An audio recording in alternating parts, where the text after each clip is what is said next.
si Gabong, malaking ano naman to, malaking balita para sa mga lalo na sa mga DDS. Nakamusika to sa kanilang tainga. Ito pong nabulyak si Boying Rimulya sa kanyang kasinungalingan. Mahilig talaga na mag-imbento yung magkakapatid na Rimulya ng mga kwento. Puro marites na mga kwan. Alam mo, inusisa ko yung kaso laban kay Bong Revilla, mananalo si Bong Revilla doon. Inusisa ko yung kaso laban kay Saldico, madaling matatalo lang siya. Kakahiya. So, ngayon, medyo malamig dito sa Northern Mindanao. Kaya ganito tayo. Dito tayo banda sa Cagayan de Oro.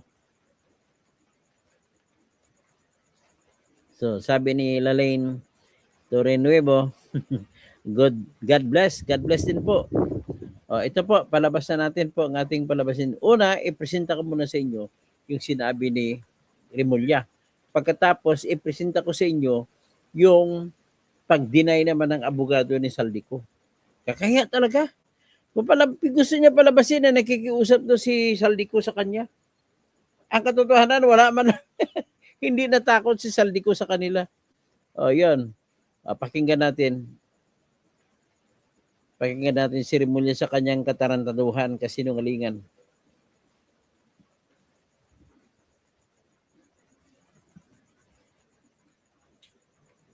Ano ba ito?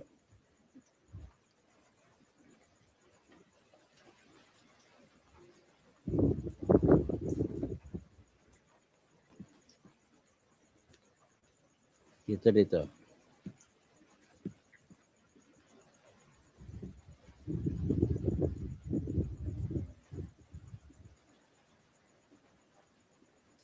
Yun, Rimulya.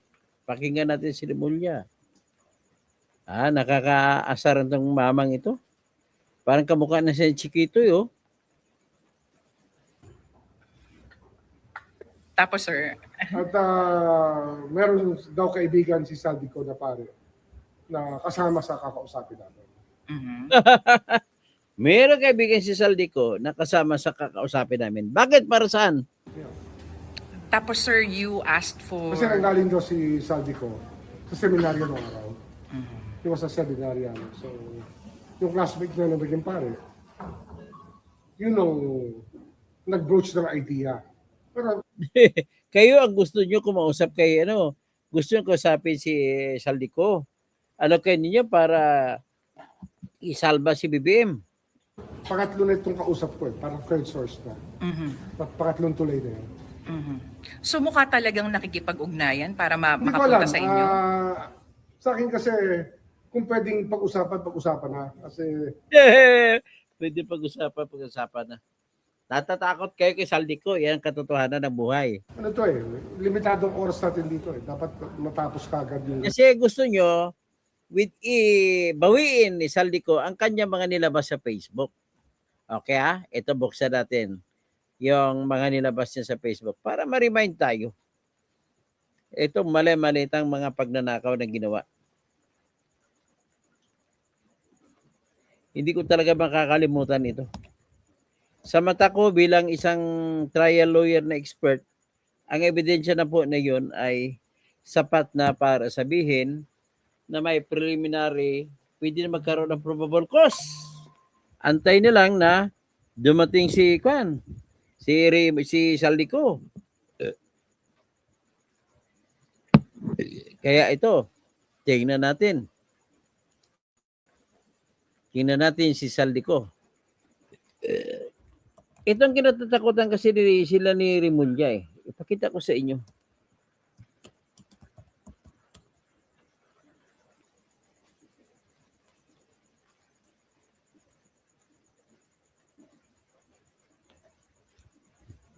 Yan. Ito Papakita ko sa inyo yung kinatatakutan nila kay Saldico.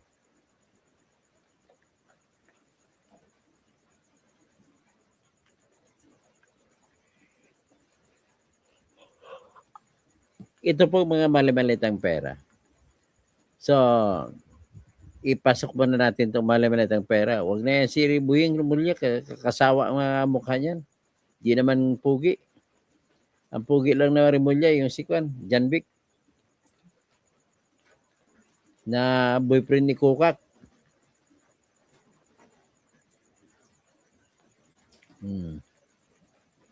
Ito ha.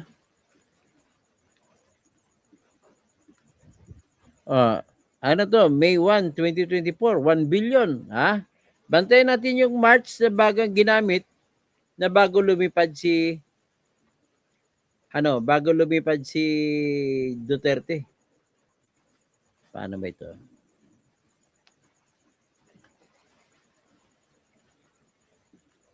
Ito naman. October 2, 2024. 1 billion. Grabe. Ito naman, June 14, 2024. Yan.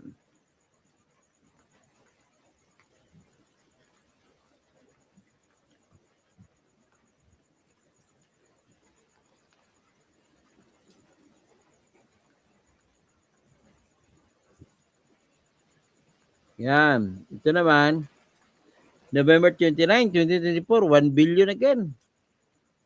Pinadala sa RR Residence. Ito naman, January 11, 2025.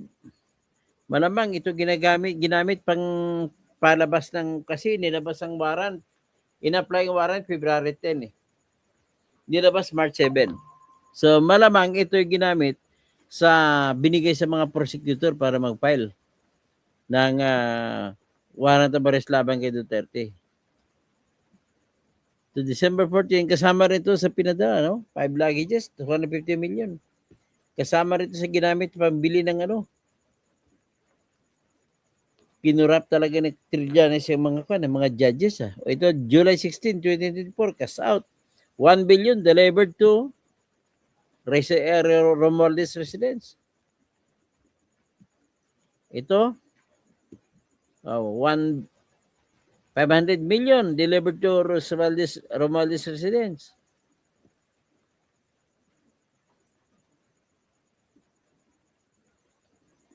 So, anyway, marami yun. Hindi ko na kailangan nila. Tapos, ilabas ko na ngayon si Saldico.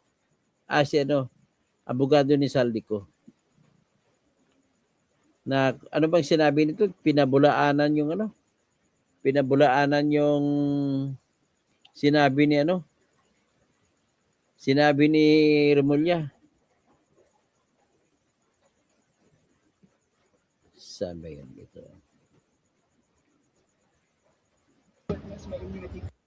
Wala yan. Nagkupal-kupal lang yan. So ito na, ang sinabi sa interview sa abogado ni Saldico kay Attorney Roy Rondain.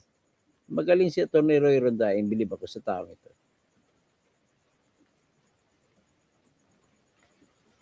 Yan. In-interview ni Ted Filon, ang abogado ni Saldico.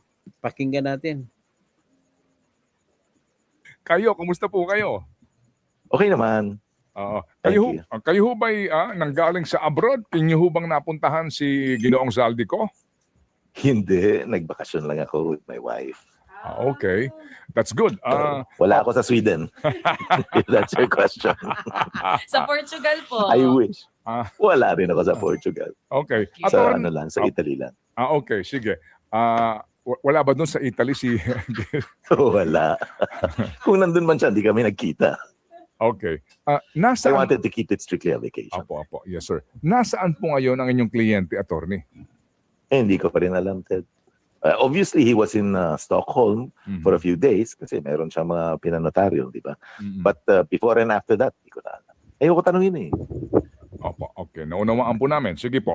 Pero attorney... Pero isang klaro dito, napahiya si Boying Remulla.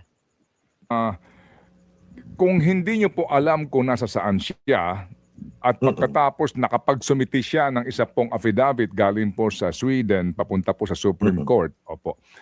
Paano po kayo nag-uusap? At kailan kayo huli nag-usap? Telepono. Nag-usap kami sa telepono madalas. The last time was, I think, 2 days ago, bago ako lumipad. Bago ako lumipad, nag-usap ko. At tinatanong ko kasi yung mga pari na sinasabi nila na sabi ko, nagpadala ka ba ng mga emissary para makapag-negotiate? Sabi niya, wala. Wala daw siyang pinapadala. So I'm absolutely sure na walang ganun. Opo. As in, talagang wala pong sino man pong emisaryo o namamagitan para sa sinasabing dialogue between him and the government? Oh, well, as of 2 days ago, wala. He was very categorical. Hindi ko alam what happened in the last 2 days, no? But hindi din mangyayari because hindi naman gagalaw yun ng hindi ko ina-approve, makikipag-negotiate, makikipag-dialogue. I have serious doubts. I'm almost sure na hindi na ginawa yun in the last 2 days. Kasi ako lang naman ang talagang inauthorize niya na magsalita sa kanya. So, hindi naman niya ako i-undermine. Opo.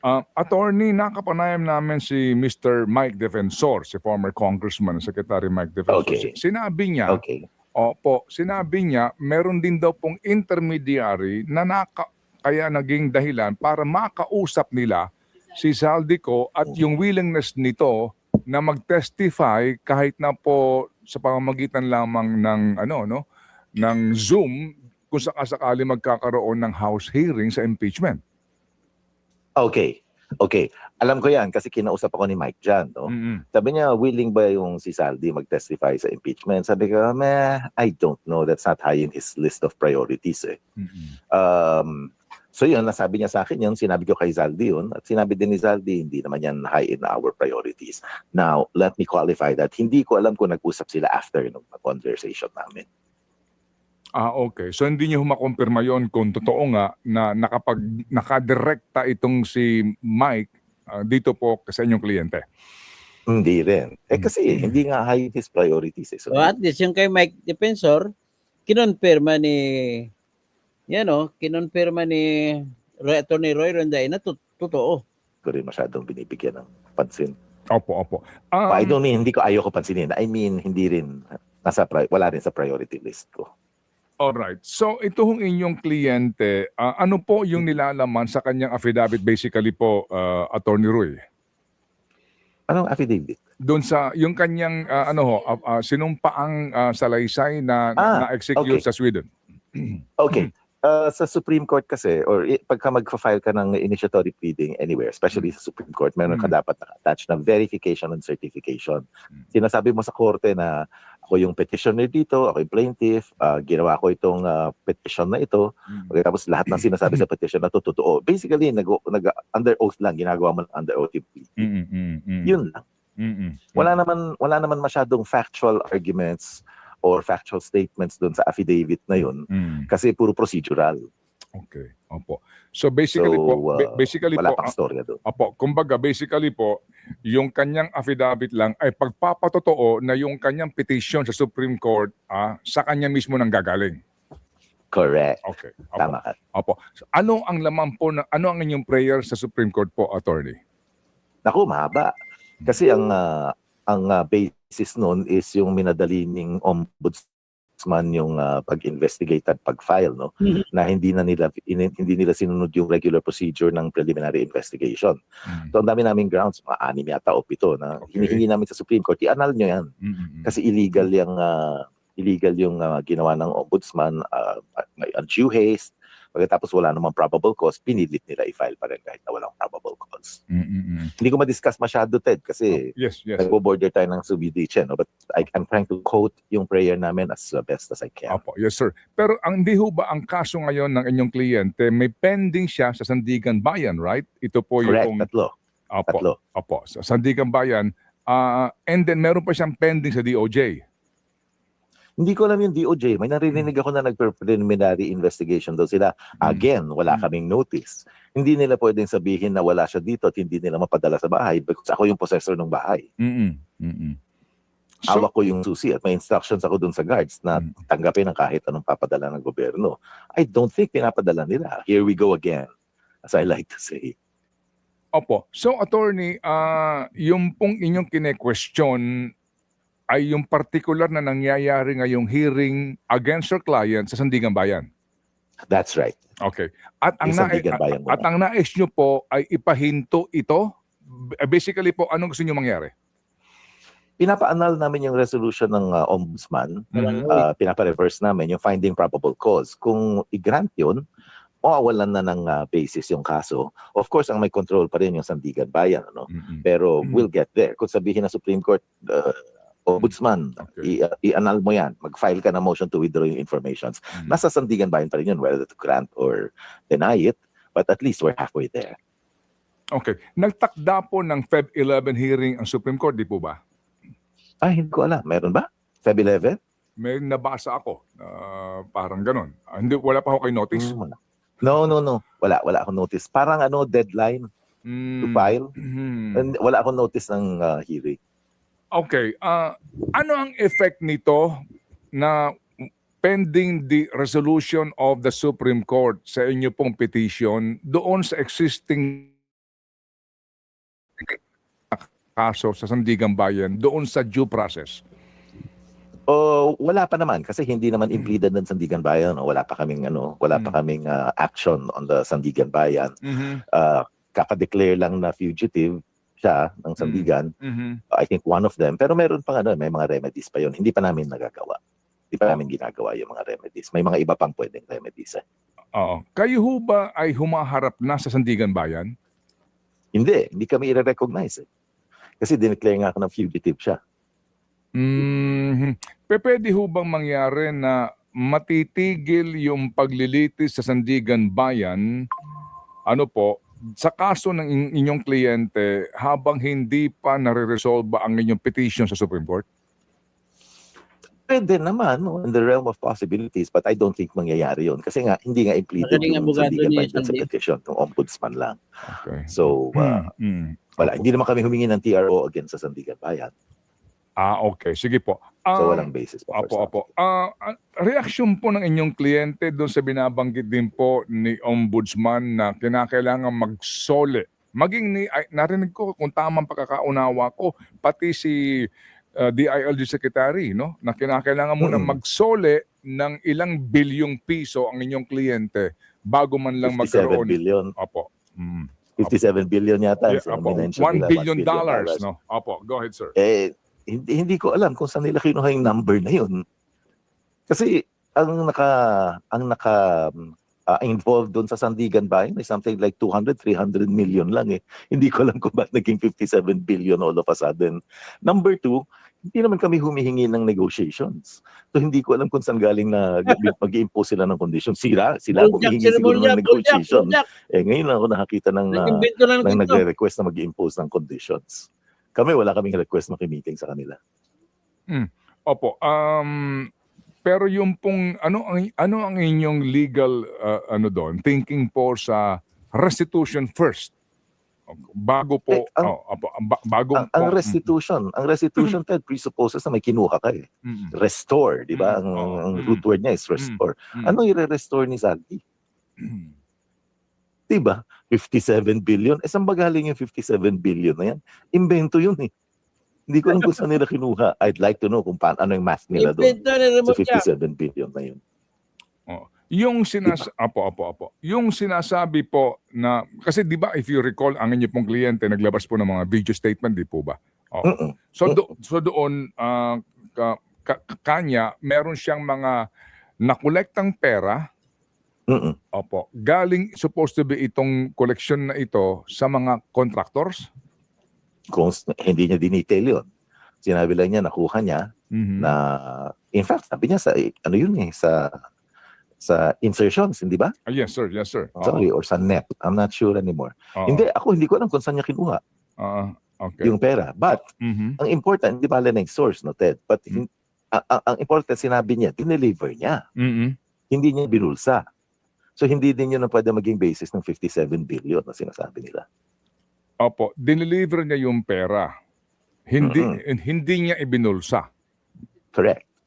Opo. Yun ang natatandaan kong sabi niya. Yes, sir. Opo. Kasi nga, ito nga po, yung aming pong hawak nga dito na transcript sa kanyang statement. So, doon na lang po, attorney, wala pong anumang legal culpability ang inyong kliyente sa paghahatid ng pera galing sa supposed to be kickback para ihatid sa bahay ni speaker?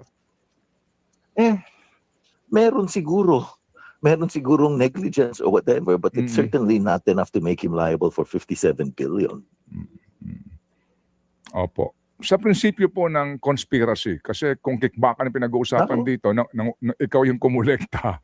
ikaw yung, Sinabi rin yan. ikaw nag-abet. Sinabi rin nila yan dun sa asunto nila, may conspiracy daw. Okay. But alam mo yung law on conspiracy, you might know this, kailangan meron kang active act, Mhm. meron kang affirmative action to make you a co-conspirator. Mhm. In fact, yung naka-standby ka lang, nakikinig ka lang sa dinner, at Mhm. narinig mo na may plano silang mag-commit ng crime, that does not make you a co-conspirator. Mhm. Yung narinig mo lang. In fact, kahit yung presence mo sa conspiracy, ano ngayon ang basis ng gobyerno na pagsabi na may conspiracy? Wala. Mhm. Wala silang sinasabi. May general statement lang. Nag-conspire mga ito. Paano nag-conspire? Hindi Mhm. Mhm. yun Opo. yung batas. Opo. That's one of the grounds dun sa petition ng Supreme Court. O di, Okay. nahiya si Opo. Remulla. Sige. So, pero sir, ito hong inyong kliyente na meron siyang statement, di ba, na ika nga niya, wala pong perang napunta sa akin, lahat po ng insertion napunta sa ating Pangulo at Speaker Martin Romualdez. No? Ito ang sinasabi Yung niya 100 rito. million. Opo, Yung itong 100 billion. 100 billion, etc. Opo. Opo. Dito statement na ito, meron ba kayong ang inyong kliyente na pag-iisipan ba na mag-kontra-demanda dito? Napag-usapan namin yan, but also, it's not high in the list of priorities. Saka na. Defensahan muna yung mga panggugulo nila. Pati yung negosyo, ginugulo eh. As they threaten, they would do. So, defensahan mo na yun, ayusin mo na yun, and then saka na yung offense. Negosyo po ng inyong kliyente, yung kanilang, itong kanilang Mitsubishi Air? Halimbawa. Oo, yan. Halimbawa. Yan. At saka yung halos lahat. Yung Midas, ginugulo nila. Mhm. Yung, hindi ba yung recently, yung mga kotse pinagkukuha without a warrant. Yung mga ganyan ba, dinidisrupt nila eh. Opo. So, sige lang. Opo. Depensa muna. Opo. Saka na yung bawi. Opo. Na-freeze na ho ba yung mga air assets talaga po ng inyong kliyente? Hindi ko alam. Hindi ako abogado nung nung aviation. Opo. Iba. Saka shareholder lang siya doon. Alam mo, tayo mga Pilipino, kung mayroon tayong share sa isang kumpanya, sinasabi natin, ano ko yan, kotse ko yan, or aircraft ko yan, kahit hindi naman legally accurate. Opo. So, hindi kanya yun. Sige po. Attorney, kung magugunita rin po natin, di ho ba, si Pangulong, ang aligasyon ni Presidente, kung napanood nyo, sabi niya, binablockmail kami nito ni Saldi ko eh. Oo, na hindi Yun ba yung abogado? na hindi pinapakansila yung passport niya, no? Para daw tumigil sa pagkakalabas ng video si Saldi. Yan ang sinasabi. Kung naalala ho ninyo, no? Opo.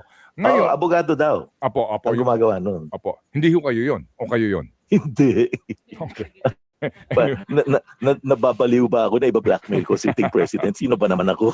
Anyway. Hindi naman ako. Opo. Hindi Sige. naman ako foolish. Opo. Pero sir, kasi kung iisipin natin yung sinasabi na hihinto daw sa paglalabas ng video kung hindi kakanselahin yung passport.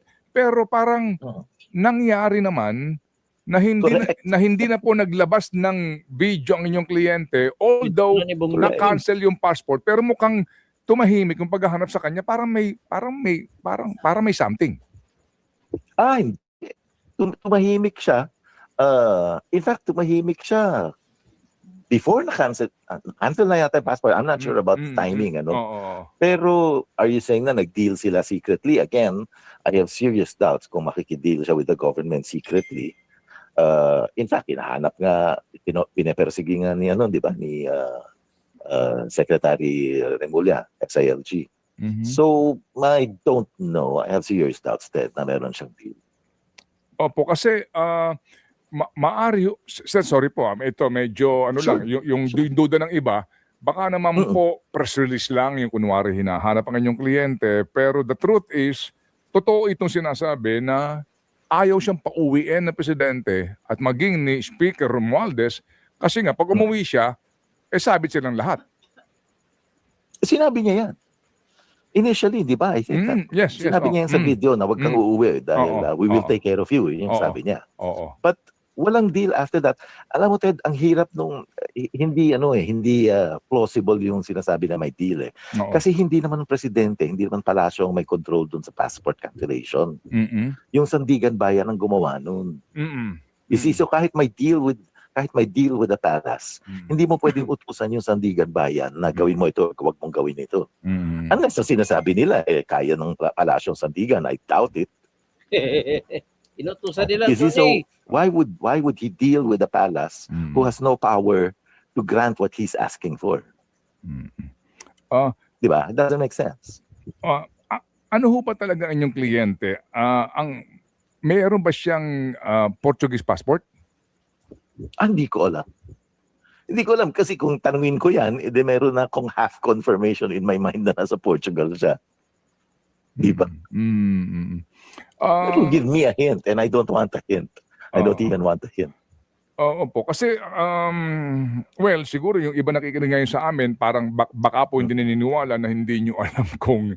I know. Ang tawag na nga sa akin, attorney, I don't know. Ewan ko. Talagang hindi ko alam eh. I don't want to know eh. I don't know why. Hindi ko alam kung ba't hindi maintindihan ng ibang tao. I don't know Correct. why. Opo. Correct. You said Yung pong goodbye. ito, yung...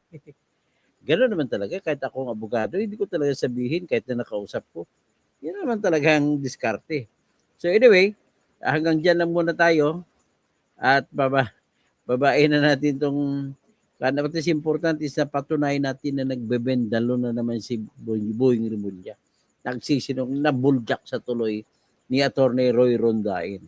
So hanggang dyan, Bergie Piquero, Ati Highs Mix, grabe na lang kabusugan sa pagnanakaw. Dami na talagang bangag sa gobyernong ito. Follow the leader, bangag. So, Francis Pinora, kawawang mga mamamayan. Daming kawatan, daming